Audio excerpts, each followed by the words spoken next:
Just want to make sure everybody's awake out there. Oh, now we're on. Okay. Can All we right. just say thank you for your patience and hanging in Thank there you. with us Definitely through thank our you. technical Thank difficulties? you for I got Spike Lee gunning after me. We just got a text message that there are people at Kiss FM who were pissed that they got so short a moment of silence. So we're gonna give them another longer moment of silence right now. Okay, there you go. All right. Okay, you know what? We talked about Steve Harvey's book. We talked about the movie, and that's all well and good. All them people got their money. I ain't getting none of it, so let's move on. Okay. For those of you who don't know or who are new to watching this show, I am a motivational speaker. I'm also a certified professional life coach and a published author myself. The show, Find a Way to Make a Way, is named after my book of the same name. That'd be me right there. Okay, and we created this show as a personal development medium because of all of the great shows and the wonderful content. I was told that we didn't have anything directly geared towards personal development. So I was glad I was able to fill that slot. And I say this not to brag, but, well, one, because it's true, and two, because I'm a professional and I'm proud of my work. I get paid very well as a life coach. I get paid very well when I speak. But at the same time, and if my wife is watching and sitting down, brace yourself. I don't want you to fall out your seat what I'm about to say. But it's not always about money. Waiting for the lightning to come. Those who know me on Facebook know I have this infatuation with money. It's not so much the infatuation with money itself. It's with the acquisition of it. I believe that there is no nobility in poverty. So for those of you who have problems with the concepts or ideas of becoming successful, of having a lot of money, of making a lot of money, then you just gonna have to deal with it because I'm not changing. I've been broke and I've had money in my pocket. Life has always been better with money in my pocket. I feel you. I can tell you throughout my entire 20s, all the little punk-ass jobs I done had over those years, okay, I remember getting up, taking buses and walking and all this, that, and the other thing. So I've done the pedestrian public transportation thing, and I've had cars. Life was always better having a car, So there it is. But we are focusing a lot on personal development and everything. And like I said, I get paid very well to do what I do, but it's not always about the money. So I'm glad that I have this opportunity to reach out to a lot of people and offer my services while I'm on the air here. If you want to talk beyond the air, then, we have to work something out because that's when they get professional. But no, while I'm here, I want to be able to help people. So that's why one of these segments, this is like the what I want to become one of our most important segments, which is our Ask HRJR segment. All right. And during the Ask HRJR segment, that basically, and we have a graphic for it too. Don't we have a graphic for it? It's a beautiful thing. Yes, we do. There it is. Okay. During the HRJR segment, I take questions from the chat room if you have them. I also have a Twitter, which is at AskHRJR. I also have an email, which is askhrjr@ymail.com. You can send me emails. If you're already my friend on Facebook, you can send me a question on Facebook. And I bring the questions here. I may answer you directly when you send me that email, but I bring the questions here and answer them for you and try and help people out. Again, and we also take calls, right here live. So if you want to call in, you have something you want to ask about, call in live. Let's chop it up. Let's deal with it. You're totally anonymous. Nobody knows who you are. You could be anybody, unless I recognize your voice. Then you try to play me. It's going to be a different story. But if you want to call in as well, again, the number is 646-233-1302. And I'm going to go into the first question I have here. And this came from, I don't want to put anybody's names out there. I respect people's privacy. So I'll just call her LB from Maryland. Okay. All right. And she asked me, and this kind of goes back into what we were talking about in current events with Steve Harvey's book and the movie.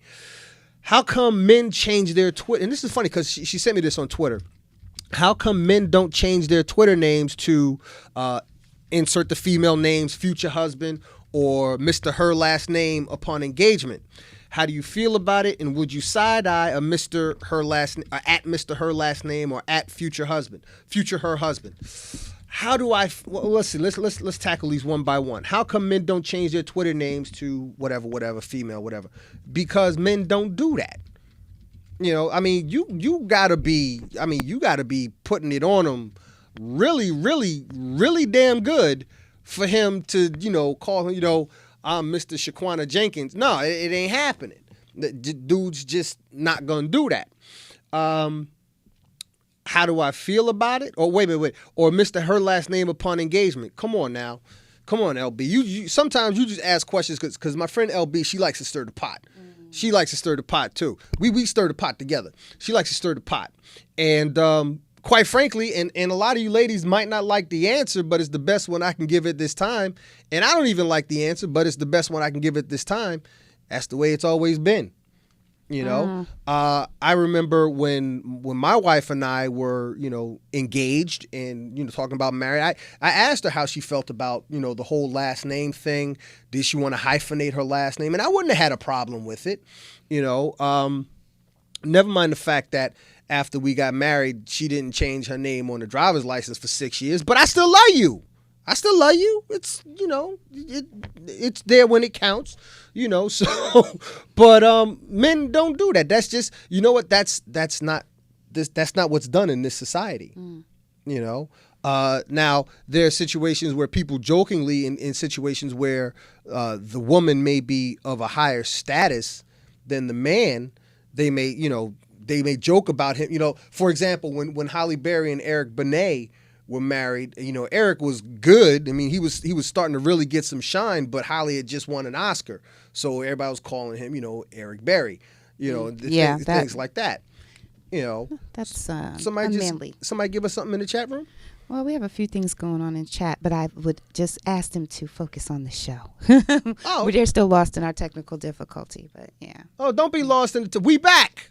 We back. There's a slight delay between real time and what you see, but we here. Yes. And we're going to be here. We're going to make up for that time that was lost. So Absolutely. Don't go. So don't go anywhere. You will not miss any HRJR. You will not. Well, if I'm not here, I hope you miss me. But while I'm here, you will not miss any of this. And that's the beautiful thing about internet radio. Okay, we better than terrestrial radio. We just don't make as much money as them, but we better because we here, and we reach so many more people. But again, that's just not how it's done in this society. Right. This is going to sound very archaic the way I'm saying it, the way I'm articulating it. But, a man claims a woman and, they get married. She takes on his name. He is the head of the household. Okay. But a lot of women get caught up in that. I don't want to submit to no man. I don't need to submit. Why I gotta submit? Why can't he submit to me? Because if he do, he ain't no man. Oh, yes, he is. The strongest man is the man who can submit to his woman. No, the most punk-ass man is the man who... No, it's not so much about... See, people take the word out of context. Mm-hmm. Submission is not in the sense of, that's your slave. My wife does not submit to me as much as I would like her to. No, my wife doesn't submit to me, but we work together. There are things that she does, like, that's her thing. Mm-hmm. She does that, And then there are things that I do. It's my thing. That's what I do. And one of the things that she does, when it's time to get our big one up and on the bus, that's her thing. That's what she does, I can tackle it, when she has to get out and do an early morning photo shoot or something like that. But there are things that that's what she does. That's her lane. That's her lane. She handles that. And she handles that, And I mean, for example, there are a lot of households, and I work with a lot of guys who, they come home and they just give their paycheck to their wives. Beautiful thing. Yeah, for them. Okay. Okay, they give their paycheck to and the wife takes, gives him his little punk ass allowance. What's wrong with that? So he can get a little video game, have a beer with the fellas, okay? And $48. And then she, right? And then she goes and pays the bills and everything. All right, well, it doesn't work that way in my house. When the money comes in, I I handle paying all the bills. That's just my lane. Mm-hmm. You know, like you work. You when we first got married, those are the things that we discussed.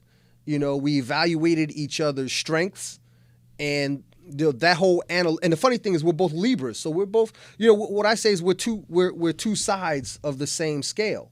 You know, whereas she would be, you know, the emotional one in the relationship, and I'm more the logical analytical portion of our relationship. So that's how we balance each other. I like that. See, that's good. I ain't even write that down. And you won't be in trouble either. I'll probably still be in trouble because I pretty much said she ain't changed her name, and she's gonna say why. She's probably gonna get in the chat room. Look, there she is, right there. There she is, right there. There she is, right there.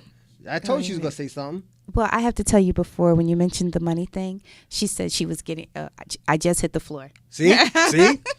When I said it's not all about money, I tried to warn you to brace yourself. Can I make a quick confession? Please do. I never changed my name. See? I'll be married 19 years next month. See? Heathen. No, but I'm going to do it. I'm going to change my name. Shit, right. Okay, again, here's the room to be a chat room rebel. I want to entertain everybody's comment as much as I possibly can, and please forgive me if I don't get around to it, but I ask one thing of you. In that box below where it says View Archives, guests are shown in between, name. Right under where it says name. Put a name for yourself. Make up a name for yourself. Again, nothing disgusting, nothing nasty like booger picker, booty scratcher, or hot stank ass 207. Nothing like that. But come on, let's have some fun with this. And what else did my wife say? Well, she said that it depends on the situation. When I'm in my husband's world, I'm Mrs. HRJR. When he is in my element in my world, he's Mr. Terrier. Yeah. Sorry, Mrs. HRJR. He asked me. I gotta take a drink to that. Oh, excuse me. Yeah. Why are you trying to hide off camera? Did you drink? I'm following the host. Yeah. Okay. Follow me.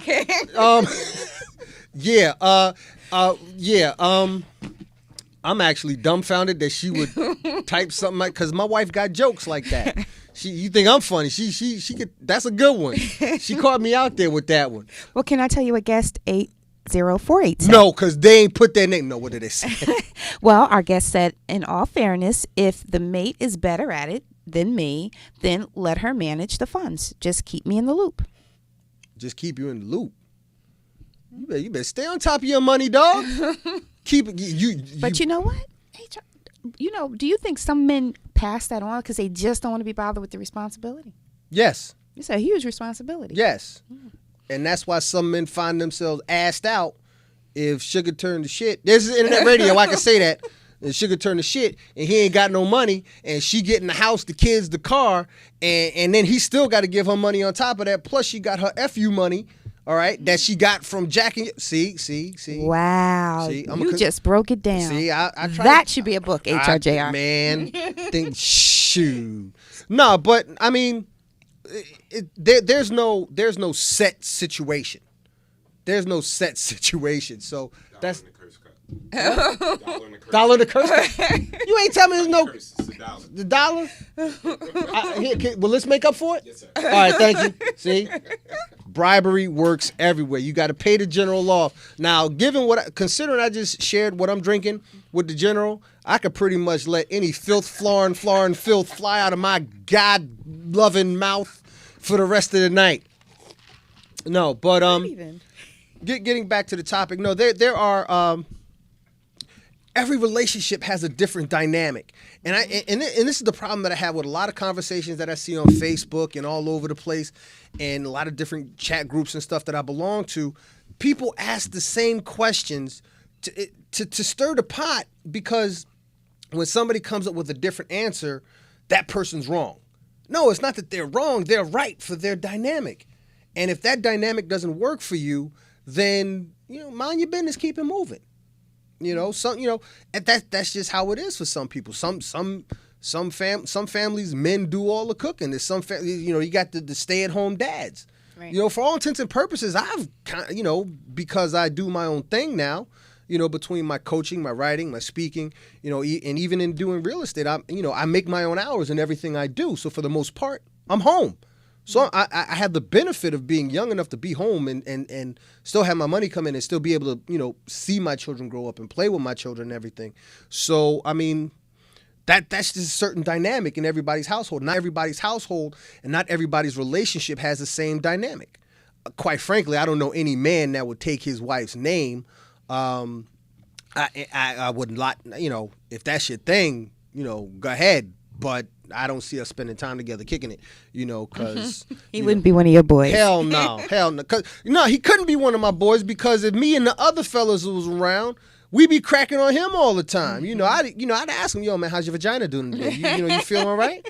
You need to get yourself some Tampax on the way home. So I would clown the dude, But again, that's only because it's funny to me. I can't say that that's wrong. If he loved that woman that much, and she put it on him that well. I don't think there's that much putting on. Well, that's a woman. A woman said that. Okay. All right. Somebody quoting scripture in the chat. Oh, see, don't do that. OLHC said, "Husbands, love your wives. Wives, submit to your husbands." All right. They're agreeing with you. No. All right, but see that OLAC, that's somebody from my past right there. Somebody creeping up from my past. Uh-oh. So that OLAC, that stands for Our Lady Help of Christians. That's why I went to grade school. So somebody out there from my past. I hope that's not an ex-girlfriend or something out there, because I ain't do nothing to you, so I ain't worried about it. No, but I mean, it is what it is. People. If there's a dude out there who would change his name to his woman's name, just like as a Twitter handle, because that's what she's talking about. If that's a cutesy thing that you want to do, okay, go ahead, do it. That's cute. I mean, I had a girlfriend one time, way before I met my wife. We had, and I'm dating myself, mind you. We had identical cross-color suits, and I jumped. a couple times we went out wearing our cross-color suits together. Oh wow! But are there pictures that? Hell no, hell no, hell no. If you happen to have them, no, hell no. She ain't got them. Taria ain't never synced them, and now she gonna go in my office looking for them. But no, I mean, if that's what a dude wants to do, at future her husband or whatever, hey, you know what, dude? If you like it, I love it. Whatever tickles your pickle, whatever floats your boat. If that's what makes your woman happy to see, you claim her that way, because that's the ultimate way of of claiming her. I'm Shakina Johnson's future husband at whatever. Hey, do it. Go ahead, knock yourself out. Wouldn't be me, but I still love you, baby. But that Mr. Taria thing, that was. I still ain't got no comeback for that. That was she caught me out there with that one. But but yeah, I mean, for the most part, and the people have it right in the chat room. Husband, love your wives. Why? Well, wives, submit to your husband. No, again, because that's what the OLAC person said. Husband, love your wives. Wives, submit to your husband. Command. Well, yeah. Hey, why? But the problem I have is because people take that word out of context. All right, for those of you, it's 10 minutes to 10, but stay tuned because we are still rocking out to make up for the time from the technical difficulty, so don't go nowhere. People take the word submit out of focus, out of context, rather. So I would just as soon say, husbands and wives just cooperate with one another, and stay in your lane. The Bible didn't say that. The Bible is a whole lot of things. Look, see. I'm sorry. Let me see. No, because here's the thing. People, and not you, not saying you, but the Bible has been kind of inadvertently brought up here, and you made a mention about it. And I read my Bible a lot. I'd say just about every other day, every week, and I'm in my Bible. But at the same time, there are people who go around quoting what little scriptures they can remember and what have you. All right, there are 66. There are 66 books in the Bible. Yes. Mm-hmm. If you ain't living to the lessons taught in all 66 books, shut your ass. I really ain't trying to hear it. All right? And my wife just said the Bible says a whole lot of things that just don't apply today. Okay, yeah. We're talking about a book that supposedly goes back to the beginning of time. Okay? And you're not living your life in 2012 the way people live their lives in 12 BC, if there were even people in 12 BC. Okay, but so for 2012, for a happy, at least tolerable relationship, if you're going to commit your life to being with this person, then you might as well, understand that you got to compromise. There are things I had to compromise in my marriage, and there are things my wife had to compromise in our marriage. And when we really want to be bullheaded with each other, one of us comes out and say, you're supposed to compromise, right? You're supposed to. And quite frankly, when you compromise, you submit. Because if you feel a certain way about something and you don't stick to that particular argument or that particular stand to appease your mate, you've submitted. And there's no shame in that. This is why I say people take the whole submission thing out of context, because they think that there's some shame in submission. They think there's some level of being less than if they submit to their mate, whether it be husband submitting to his wife or vice versa. There's no shame in that. There's a part in the movie where the happily married dude had said, I don't cook because I have to. I cook because I want to. I love being able to go home to my wife and have somebody there, and well, see, I was about to give away. I was about to be a spoiler alert right there, but no, But let me say that was that little conversation when this dude said that to the fellas, that became a pivotal part of the movie. So go ahead and spend your money. Go see it. Do what I did. Go to the matinee at like 11 o'clock in the morning. If you could do that, well, I'm retired. I can do that. Mm-hmm. But, if you got a day off or something, a vacation, do what I do. Go to the movies at 11 o'clock, 11:45. It's $6. Mm-hmm. Matinee, I'm cheap. So, but no. And here's the funny thing. I really don't do a lot of relationship advice. I really don't. But given that I saw the movie today, and I actually got this question today as well, and one had nothing to do with the other, but it kind of linked, and I felt moved to address that. But for the most part, I really don't do a lot of relationship advice, or at least openly talking out about it, because, a lot of my views are crazy to some people. I don't know why. But yeah, no, because I certain things I just keep real, certain beliefs I have that I know a lot of people don't believe in, and so I just think to each his own in certain areas, and relationships is one that I rarely touch. We do have one more question, but I think I'll save that question for next week, because that question and answer is rather long. I really want to go into our next segment, which is our seminar topic, and I have a couple of gems I want to drop on you right now. So what I'm going to do is I'm going to give you a second to grab a pen, piece of paper. If you're sitting there on your computer, you might want to pull up a Word document, a blank document, because I want to drop some things on you. First thing I want to share with you, as again I said, one of the things I talk about, one of the main things, if not the main thing I talk about, is becoming successful. And there are many different levels of success, different areas of success, different perceptions of success. And I would go so far as to say there are as many views on what success is as there are people on the planet. Okay? So for some people, being successful might be getting that promotion on the job. For some people, it might be, winning the lottery. It might be getting that record contract. It might be getting that A on your report card. It might be seeing your child bring that report card home and you feel successful because you coached your child, you studied with your child, you read books to your child, and that all added up, attributed to that child bringing home that A. And then there are a lot of people who believe that success comes with having certain status symbols like big cars, big houses, jewelry, clothes, and all that kind of thing. Women on your arm, men on your arm, whatever.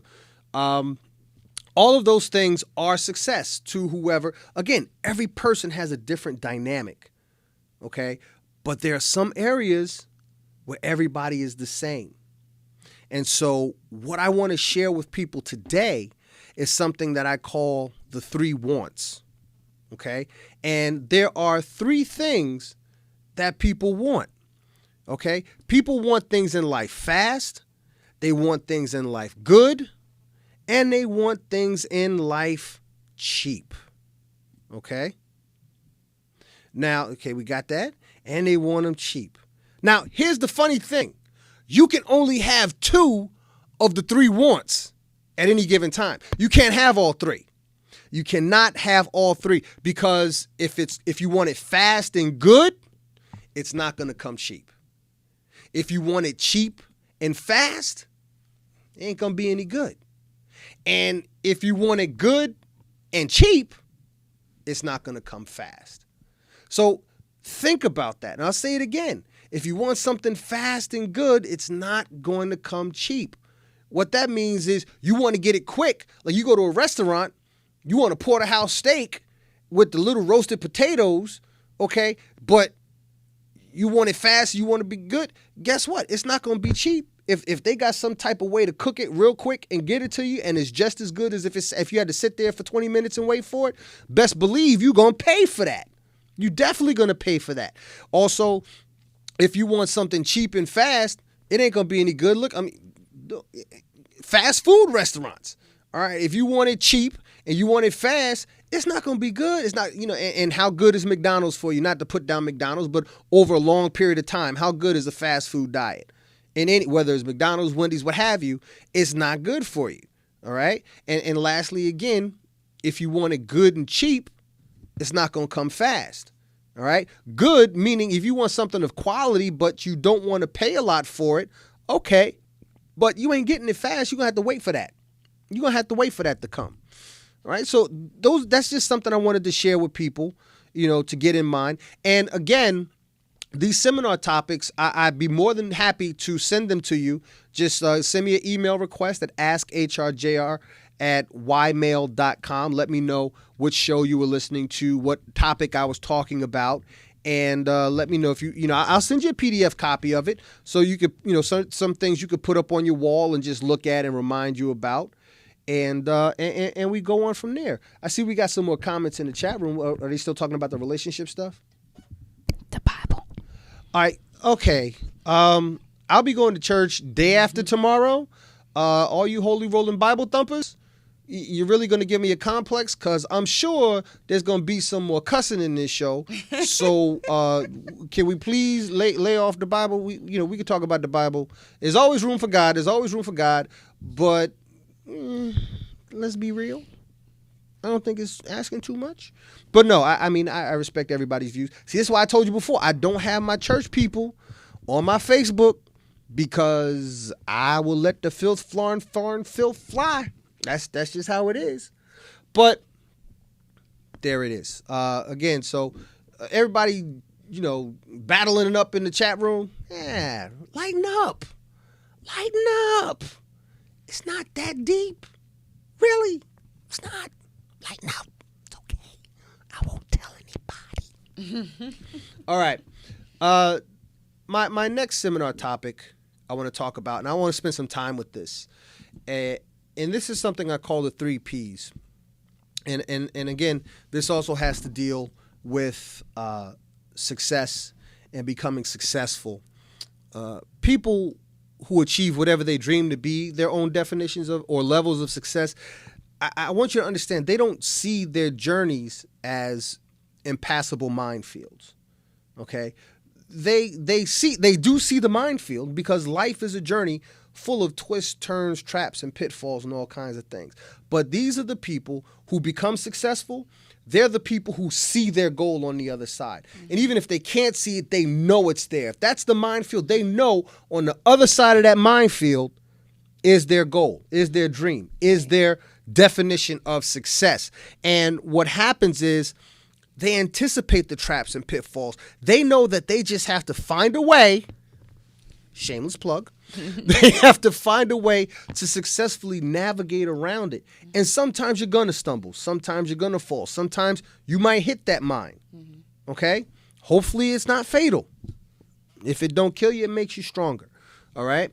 But you still got to get around those minefields. You got to navigate around them until you get yourself to the other side. So what I want to do right now is I want to give you 3 tools that are going to help you get to the other side. These 3 tools, I call them the 3 Ps, and there are 7 Ps included in these 3 Ps, but these are the main 3 Ps that I'm going to give you, and I want you to consider these tools that you can put in your toolbox towards your journey to success. Okay?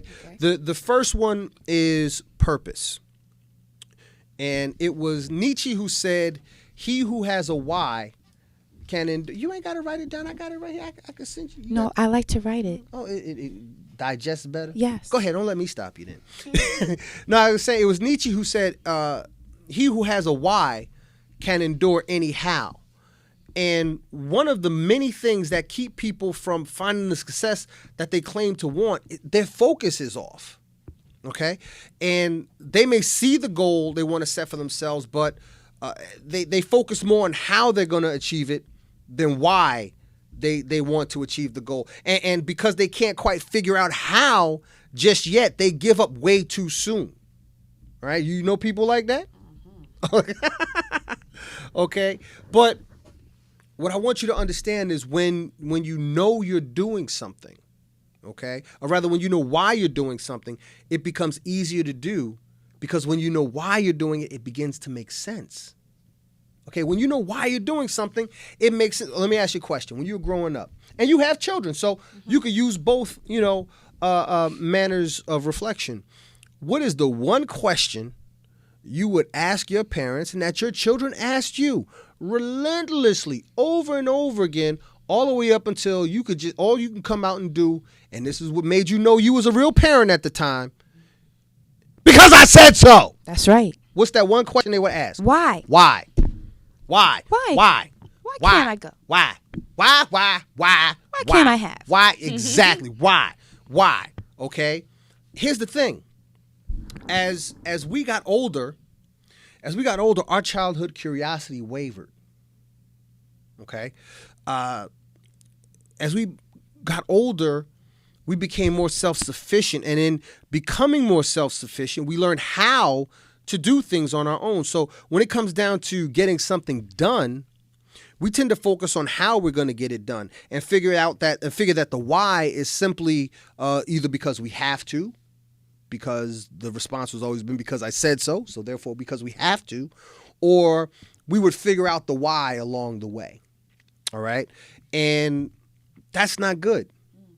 That's not good going through this journey we call life, especially if you're on a mission to achieve something, all right? So what you have to do is you have to define your purpose. Go back to asking why. You see, success doesn't come from having the right answers. It comes from asking the right questions.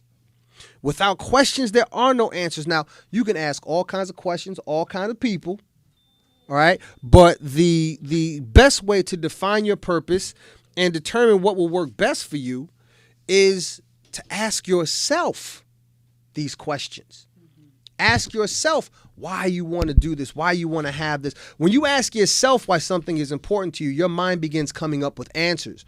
And some of those answers might be right, some of those answers might be wrong, but again, you're going to find your way. You're going to be able to work it out because things will be able to make sense to you. Ask yourself, why do I want to have or become this thing? And at this stage in the process, when you're asking yourself why, ask yourself, I feel the spirit. Okay. No. Ask yourself, why do I want to have or become this thing?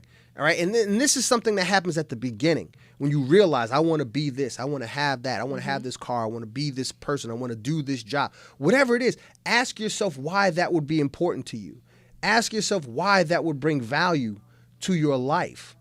All right? And this being the beginning stage of the process, what happens is the only how that matters is not how do I, but again, how does this improve my life? Right. Okay. Mm-hmm. Once you've defined and determined your purpose, you can begin the next logical step, which is preparation. Okay. All right. Now, this is a story that I share when I talk about preparation. 20 years ago, and that's I said 7 P's. 20 years ago, I was taught a lesson in preparation. This lesson was called the 7 P's. I learned this lesson when I was pledging Grew Phi Grew Social Fellowship Incorporated. Now, if anyone out there who's watching, listening, if you've ever pledged a fraternity or sorority, you already know that during that process, I had to deal with a variety of tasks and assignments. Okay. And I'll leave it at that. And those who pledge understand. Okay. But the lesson that I learned was called the 7 Ps, and the 7 Ps stands for proper pre-planning prevents piss poor performance. All right. And what happens is a lot of people get a halfway decent idea in their head, but they go off half-cocked to try and make it happen. All right. They didn't properly pre-plan. And what tends to happen when you do that, your results are lacking. Therefore, you produce piss poor performance. Okay. That's a problem. All right. For me, it was like knowing what was expected of me. I would anticipate the next thing to come ahead. It's like going, doing a homework assignment and then reading the next chapter to be ready for whatever happens the next day in school. Right. All right. That you can never go wrong doing that. You can never go wrong preparing yourself. So when you go about setting goals and striving to become more than what you are, you have to know what you're getting yourself into. This is where after you've determined your why, by defining your purpose, you begin formulating your how by preparing yourself for the journey that lies ahead. Okay? When preparing yourself for greatness, you really have to take a hard look at yourself. Right? That's paramount. You have to understand and know how you react to things. You might have to do some studying and strategizing. You might even have to create some contingency plans. Now, I heard a lot of people, Steve Harvey being one of them, saying, I don't believe in the plan B because I put all my faith in the plan A. Well, you know what? If that works for Steve, God bless Steve. Hey, he's doing his thing, so it's working for him. If you like it, I love it. If it works for you, cool. Let it work for you. But me personally, I don't mind having a plan B, C through F through Z. And then when the alphabet is done, the numbers go on forever. And you can combine the alphabet and the numbers. Bottom line is when things go wrong, I want to be able to shift into second or third gear and keep it moving. All right? But like I said, so many people get stuck right there and they don't go. Right, because they didn't prepare themselves. They did. When I go into different ventures, I always try to ask myself, what could go wrong? Not because I'm looking for things to go wrong, but I want to anticipate what could go wrong. I want to find those mines in the minefield so that I can try and figure out a way to get around them. Okay? It's like playing chess. There's, people have been playing chess for hundreds of years. There are so many different ways and strategies to play that one simple game. So that's what works for me. I mean, I believe in what it was Whitney M. Young who said it's better to be prepared for an opportunity and not have one than to have an opportunity and not be prepared. We weren't prepared to go black for about 15 minutes, but we were prepared in the sense that we had someone here who could correct us and get us back online. Right. So that was our contingency plan when we hit a mine in the minefield of doing this show. So most people believe that in some way successful people are lucky. They believe that success is some random occurrence that just walks hand in hand with luck and just happens to kick a certain person in the behind, and that person is the one who becomes successful by osmosis or something like that. No, that's not what happens. I believe in what Seneca, who's a Roman philosopher, what he said, which is luck is what happens when preparation meets opportunity. All right, so it's very important that you prepare yourself. And the last P in the 3 Ps that I'm going to give you is perseverance. All right, now there's an old saying that goes, if you want to hear God laugh, tell him what you've got planned. There's another saying that goes, and my father used to always say this a lot, the best plans of mice and men often go astray. And yet there's another saying, and all you Bible people in the chat room, you'll get a kick out of this as well. All right. God may not come when you want him, but he's right on time. Okay. True and lasting success does not always come when you want it to come. All right. I always tell people that the obstacles we face are God's way of testing us. We have to prove ourselves worthy of the things that we want. I always say, when I first started speaking, one of the things I would always say is that when you take a stand, even if it's just within yourself, within your being, within your spirit, and you say, I want to become this thing, and you mean it in your heart, I always say God takes notice of you. The universe takes notice of you. and then they send a text message, a page, a Facebook instant message, something, a carrier pigeon. They send a message to Murphy's Law. Mm-hmm. And as you begin to proceed on that journey to become whatever it is you want to become or have whatever you want to have, anything that can go wrong will go wrong, and at the worst possible time. Yeah. During that process, going through that minefield, that's when you have to persevere.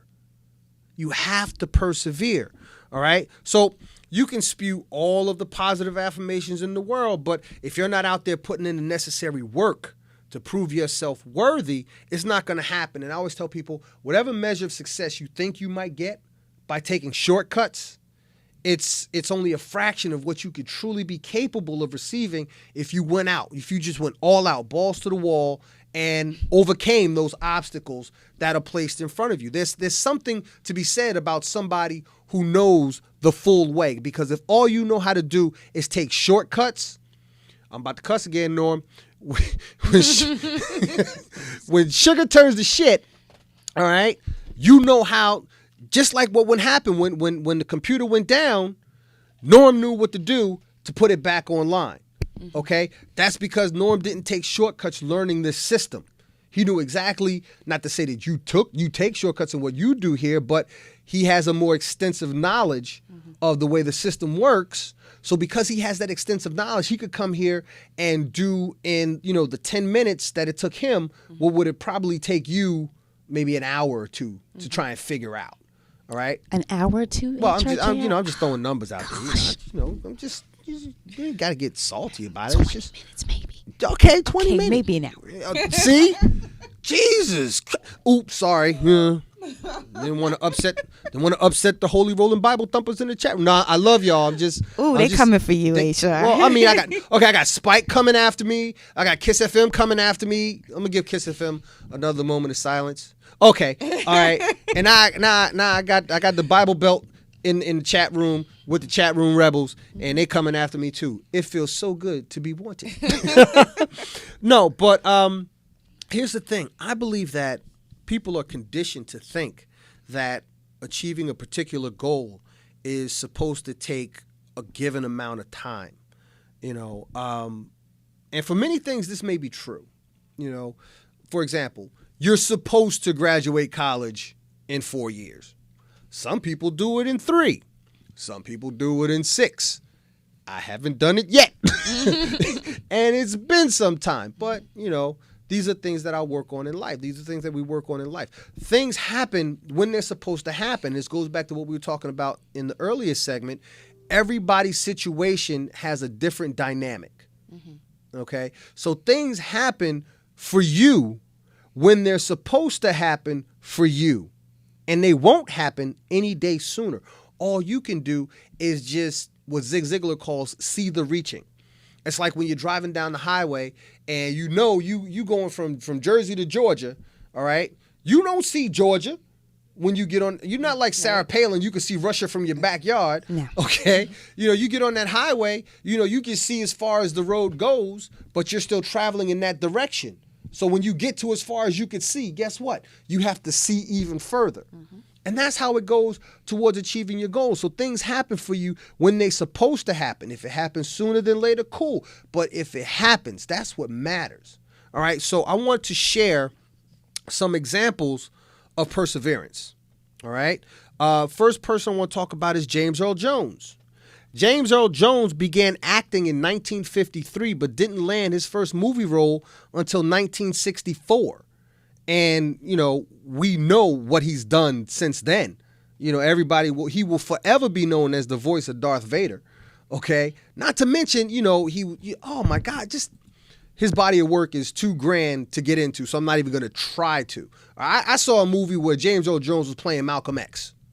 Oh, wow. I don't remember what it was, but I think it might have been Muhammad Ali's movie, The Greatest. But there was a movie that James Earl Jones was playing Malcolm X. All right.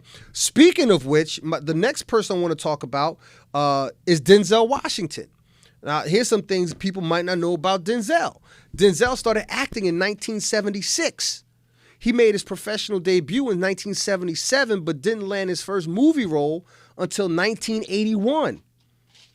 And because, as my wife says, there's a whole lot of meaningless trivia running around in my head, I happen to know that that movie was a movie called Carbon Copy, where he played this white dude's illegitimate son who just popped up into his life as a grown man.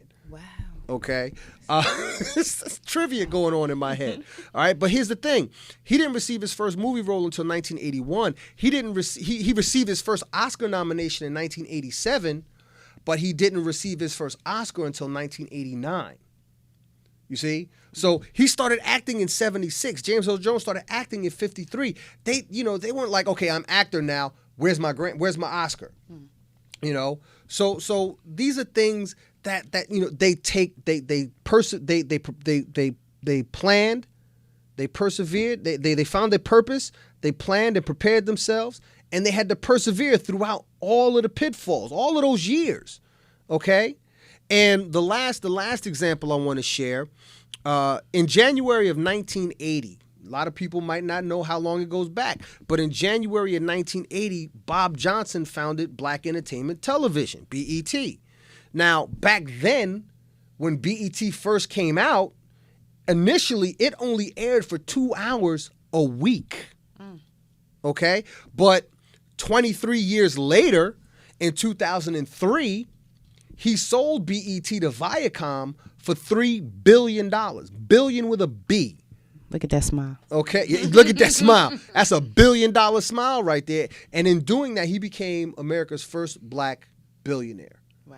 All right? So you can't just, you go. I mean, but BET did kind of turn to shit. Yeah, it did. You know, still is kind of crap. I mean, Deborah Lee gets on every show like she got something to be proud of. Sorry.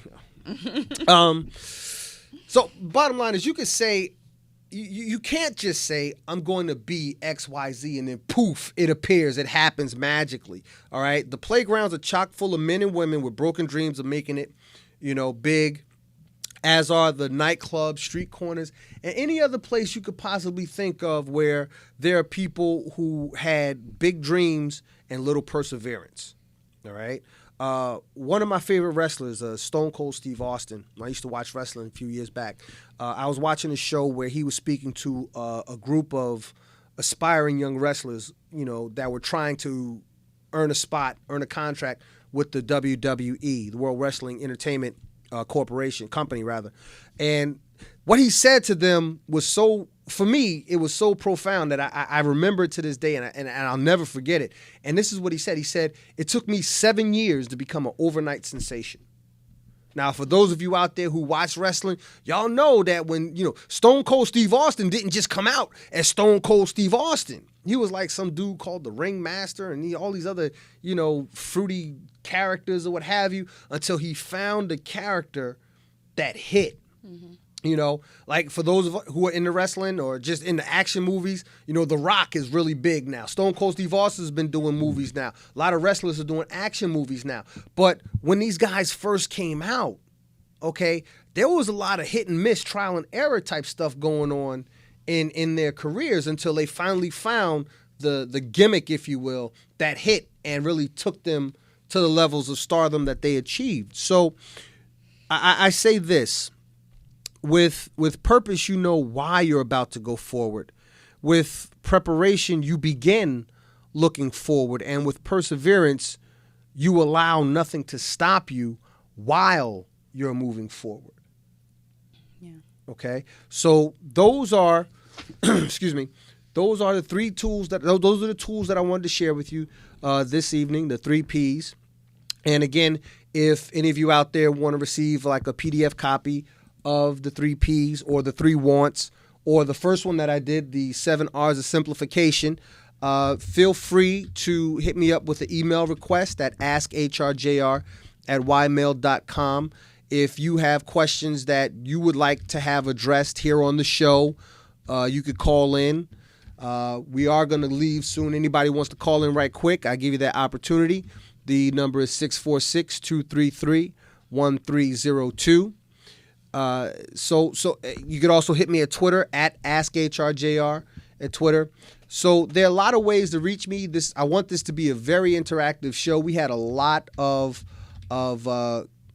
excitement, if you will, going on in the chat room.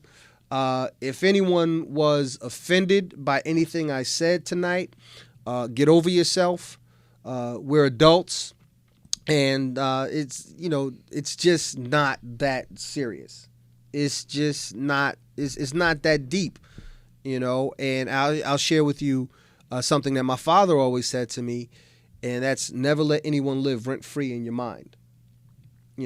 So I mean, I don't intend to offend, but I know at the same time I'm not going to please everybody. I'm not going to have views that everybody is going to agree with. This is why a lot of times I warn people, non-motivational rant for those people who know me on Facebook, or I'm about to stir the pot. If you tune in on this show, which comes on every second and fourth Friday, 9 p.m. to 10 p.m. Eastern Standard Time. Tonight was a little special circumstance, so we're staying on a little later. Just know that I intend to stir the pot every chance I get, because this is something I haven't said this whole show, but I'm going to say it now. I'm ready. I am not the politically correct one. There it is. I thought I killed the radio station again. All right. So, do you have anything to say? Because you've been kind of chilling over there. Great show. I'm still stuck on that perseverance. Well, you got to persevere through it. I persevere forever and always, but I see many people that do not persevere. Right. They do everything else, but then when it comes to time to persevere, they fall out. Absolutely. And here's the thing that, I joke about making shameless plugs about the title of the show being named after my book, which is Find a Way to Make a Way. That's the book. That's the book right there. If I must say so myself, yes. The reason why I titled the book Find a Way to Make a Way is because when something is important enough to you, that's what you're going to do. You're going to find a way to make a way. And then the subtitle is you're either part of the problem or you're part of the solution. Mm-hmm. So quite frankly, I'm about putting it to your face. That's what the whole book is about. As a matter of fact, in the very beginning of the book, I have a warning statement. Okay? I'm telling you what you're about to get into reading this book. All right? And you can put that graphic up right there. That one. Yeah. I'm telling you what you're getting into reading this book. But then I also have, and this is all before even the table of contents, I also have what's called a pledge. All right? When you read my book, and I'll tell you how to get it in a second. When you read my book, you are taking a pledge. You are signing a contract with yourself. All right? And it's very important that you do that, because I'm all about accountability. I'm all about holding people accountable. I hold my coaching clients accountable to themselves, not to me. You don't have to answer to me, but as your coach, I'm the one who's going to ask you, did you accomplish everything you set out to accomplish this week? No. Why? And I expect answers. Not for me, for you. Face yourself. I think the next show I'll talk about, I'm going to give you some more. I like working in threes. I've been reading a lot about Steve Jobs lately. And Steve Jobs, one of the secrets to his success in terms of how he presents things, he does a lot of things in threes. So I've been really focusing on doing things in threes. So I've given you, you notice I gave you 7 R's. All right. I've broken them down to from 7 R's to 3 P's to 7 P's. But no. I think next show rather, 2 weeks from today, I think I'm going to talk about my 3 F's. And my 3F philosophy is face it, fight. So that's what I'm going to get into next time around. In the meantime, in between time, again, if you want to reach me, you can find me on Facebook, www.facebook.com/HRJR. You can find me on Twitter, AskHRJR. Or HS Reed Jr. If you want to email me, you can email me at askhrjr@ymail.com. That's the letter Y, mail.com. Because she's hitting the keys there. She be typing with a passion. I thought my wife was the only one that could be killing them keys. Soups is over there killing those keys, boy. But shortly, soon and very soon, no, we're not going to see the king. Well, yeah, but eventually. But sooner than that, hopefully. All right, we're going to have the OWL show. I don't say it the way they say it. Go ahead, say it, Soups. Ow. Yeah, see, I ain't doing that. That would be the dude who would put, I'm Mrs. whoever's future husband with his last name. That's that dude who would say it like that. But Al, only women wear high heels. Some beautiful women who are about to come on and drop some more stuff on you. That's where you're going to get all your juicy entertainment gossip. Dudes, you need to watch this show. Really. One, because the sisters on it are fine. I can say that because I know I'm going home to my beautiful wife and I'm not going to get in trouble. But, these, and each one of them has something to say, and they all having, and Soups will be here. She working double duty, all right, so quadruple flipple duty because you don't ever leave here apparently. So Soups will be here, so you still have her here. She probably won't move from where she's sitting. But are you gonna move? You gonna be right there? No, I got to get to work on there you go. All right, so it was a pleasure working with you as always. And you, sir. Thank you very much. I always much. learn something. That's what I'm here to do. And have fun doing it. And believe it or not, I actually enjoy speaking to you out there, even though I'm looking at a camera. You see me looking directly at you. And that's the most important thing. In closing, I'm going to leave you with these words. And that's the impossible is only impossible because you have yet to step up and make it possible. So with that, I think I'm done. Another hot show. End of our show. We out. Keep it locked. Keep it locked. Al coming up next. Beautiful women.